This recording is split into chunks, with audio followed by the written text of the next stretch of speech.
In London, we are joined by Rupert Steiner, a journalist for the London Sunday Times. He's been covering O.J. Simpson since his arrival in England. With him is Kevin Tibbles, an NBC News correspondent. Rupert, what's your impression of how things went over there? I think it's been very interesting 5 days. I've followed him from the airport to the Oxford Union, which was last night. It's been a bit bewildering. I don't think over here the public quite have the same grasp of the trial and the intricacies of what happened. But the whole media circus has been quite phenomenal. Do you think he did himself any good over there, Rupert? I don't think he did himself any harm. He's an actor, and that's what he's good at, and he puts up a great public image, and over here the media wanted to see it. He's been in the public eye in all the papers and on the TV show, and he's good at what he does. If he can't act, there's not much else he's going to... He's a very appealing personality, very charismatic, and really incredibly appealing figure in this country before this horrible tragedy. Would you say that the English, I think it was Kevin who said that the English person he spoke to thought he was as honest as... I mean, how would you know if he was honest unless you knew the background of the case? It's kind of it really wasn't a debate in any sense, was it, Rupert? No, it was very disappointing. The chamber didn't lend itself to, the whole evening didn't lend itself to an interrogation. We were told that it was going to be the event, the time that O.J. would face 200 of the most intelligent minds at one of the world's best universities,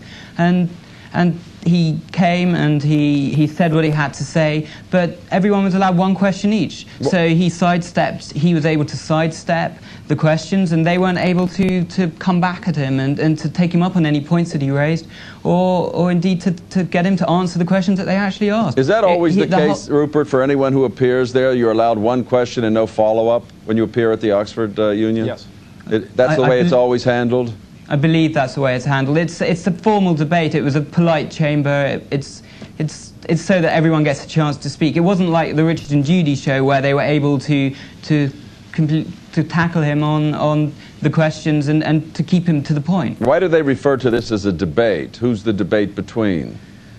I think it was more, I don't know why they refer to it as a debate, but I think it was far more a talk with questions and answers afterwards, rather than a debate in the normal sense. Hadn't shunned the media, and that the media hadn't shunned him. He had made a point of not speaking to the media because he hadn't prepared what he wanted to say to them after the events of his wife being murdered. And to me, if he hadn't, what I don't understand is if he was upset about the murder of his wife and he hadn't got together a story.